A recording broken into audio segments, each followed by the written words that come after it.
Hey everybody, Jake's Garage here. Well, if you watched my last video about the tablet tablet install review, you will have heard me mention that the Subaru is no more.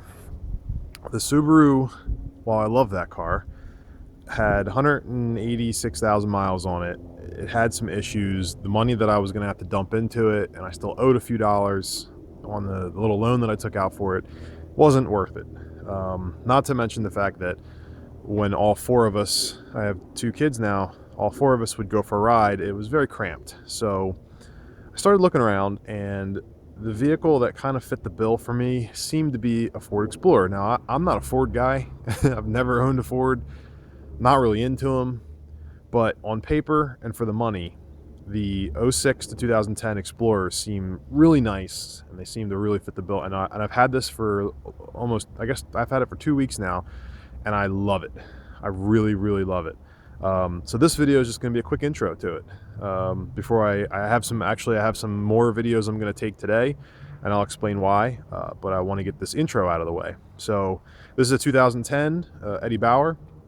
It is the 4.6 V8 version, which I was pretty much looking for. And if you guys know anything about these, you know that it's like 1 in every 10 Explorers is going to have a V8 in it, so it's kind of tough to find.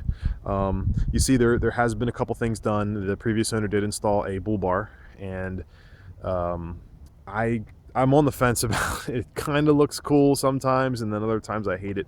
It's super tight to the body, to the bumper, so it's not obnoxious. Front license plate bracket has to come out of there too. So anyway, that's one of the things, and I'll just take you a quick walk around. It's got the two-tone Eddie Bauer running boards. He did have the front windows tinted, but the tint's a little faded, so I'm probably going to get that redone. He had a MagnaFlow catback installed, which is sounds amazing. It does have the tow package, and that is the Class 3 hitch, factory Class 3 hitch. Walk you around here. Paint's in pretty good shape. It's actually in really good shape. You know, looks really nice when it's clean. I really hate that I'm doing this video with it completely covered in road salt and stuff, but I got to make the video so I can make other videos, and winter is not over yet. So he did have a Viper alarm installed also. There was a couple things on this that I'm liking. So the interior is the camel leather. It's kind of messy in here because I just haven't had a chance to really detail it. It does have third row seating that's folded down right now. The back seats are clean, but you can't see them, of course, because my kids' seats are all in the way. Pretty clean in here. No problems. Nicely optioned. Has the rear heat, rear AC, automatic climate controls. This was a biggie. Memory seats, because my wife is 5'2" and she does occasionally drive my cars, and it's just a complete nightmare to get in and out of our cars. Steering wheel controls, yada yada yada. Like I said, if you guys know anything about these, you you already know about these things. So you'll notice that I have an old Pioneer. I had that I think when I was in high, it had to have been 90s. I think I got that.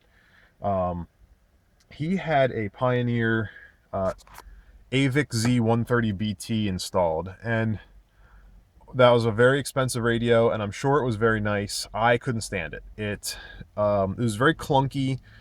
It was mostly touchscreen. It had a couple issues. The faceplate wouldn't fold all the way down to put a CD in, but you could tilt it.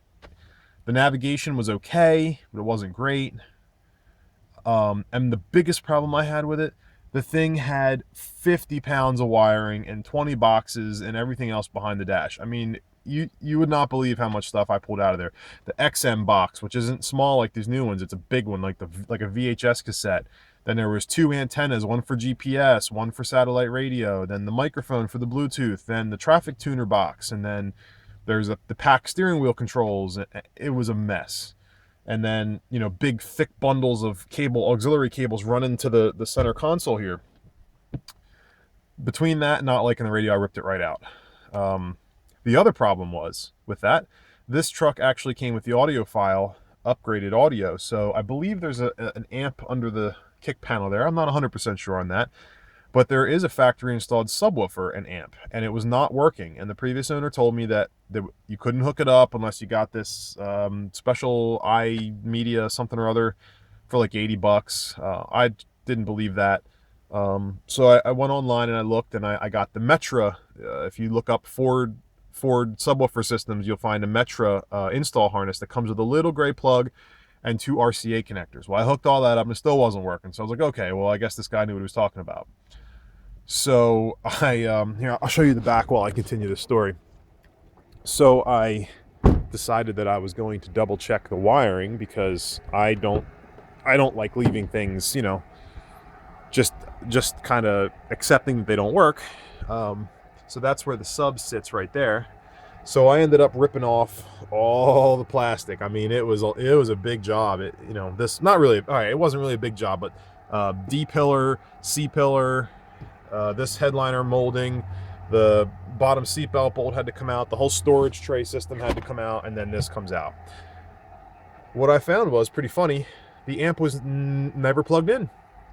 Never. There was a dummy. Maybe I'll put the picture up real quick.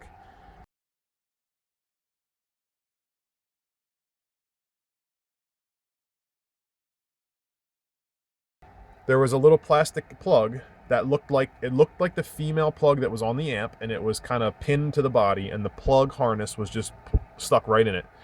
I unhooked it, plugged it into the amp, and immediately had bass coming out of that subwoofer. And it, I don't care what anybody says. First of all, that was the first time the sub has ran since 2010. The guy said it never worked. He had the aftermarket radio put in shortly after he bought it, and I believe him because he's been pretty honest.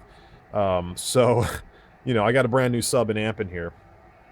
So yeah, that's the funny story there. The stereo actually sounds really good with the aftermarket head unit and the door speakers and that subwoofer. It thumps and it is loud. So, you know, it has glass that opens. I missed that. My Jeep never had a glass that opened, but my Blazer and the other Jeeps I own did. So now the couple problems she has. It only has 66,000 miles. I have a little under 10,000 miles of Ford extended warranty that was transferred over to me, so that's good. Couple of problems. He was a firefighter, so there was a couple issues, like you can see up here. He had emergency lights screwed in on this back panel. I've already ordered a back panel. It's 20 bucks from Ford. Their parts are insanely cheap. So that's coming in. The other issues, there's not many. There's not a whole lot. There are some other wires, and one of my videos coming up here is going to explain that. There's some wires up front that are kind of bare, and they were spliced into for the emergency lights, and it's just not working out. The fog lights, this one has about a ½ inch of water in it. See that? Well, it made the bulb explode. You can see pieces of it down there. That's because he has, I don't know if you'll be able to see it. Yep. Look right there. That's like an inch diameter hole that he sealed with duct tape. I'm assuming he had strobes in there. So water's just leaking into those housings. I ordered 2 new housings. I have new bulbs. I have new wiring harnesses because the wiring harnesses were kind of chewed up from them splicing. Same thing with these backlights. You can see the holes. Now these aren't getting water in them, and they have LEDs in them, so I'm not too worried about those exploding, but these were $95 a piece from Ford, so I'm going to hold off on that for a little bit. Here, since some of you guys actually are into the motors and stuff, let's take a look. Again, this is just I'm just trying to go over this quick. Fairly clean, not too bad. I mean, it's actually worse now that I have it because just because of the mess, you know, the stuff splashing up and everything else. But it's fairly clean. Everything works great. Truck runs great. Gets fairly decent gas mileage, to be honest with you. It's not too bad. So a couple things, you know, that I was gonna try to replace, like, he had obviously had something like installed here. The problem with that is this piece is the whole part of the grill, so I don't think I'll be replacing that. Other than that, that's about it. So what I'm going to do is, it also has remote start, which I'm loving this winter so far. And it has smart start, so I can start it from my phone and everything else. It's pretty cool. So I'm just going to start it up for you. You can hear what the exhaust sounds like. And like I said, this is the new rig, and there'll be lots of videos coming up on this. I'm going to probably take some today. I'm going to pop the front headlights out. He put in aftermarket turn signal mirrors. You can see the arrow there. They're nice. They're heated just like the factory ones, but the way they ran the wires is janky, and they ran them all the way up to the front signal lights, so that's a no-go for me. So here's the startup noise.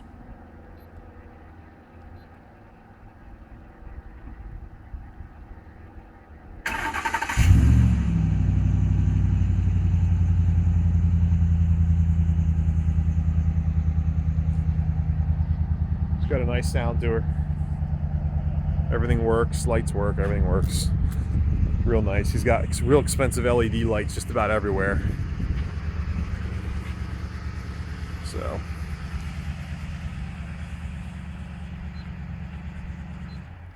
there she blows. Like I said, I look forward to making some videos with this and showing you guys a couple of things that I'll be doing, and also this mess. A little preview of what's going to happen. That's not going to make any sense to you, but it will. So the tablet will live on much happier. Thanks for watching.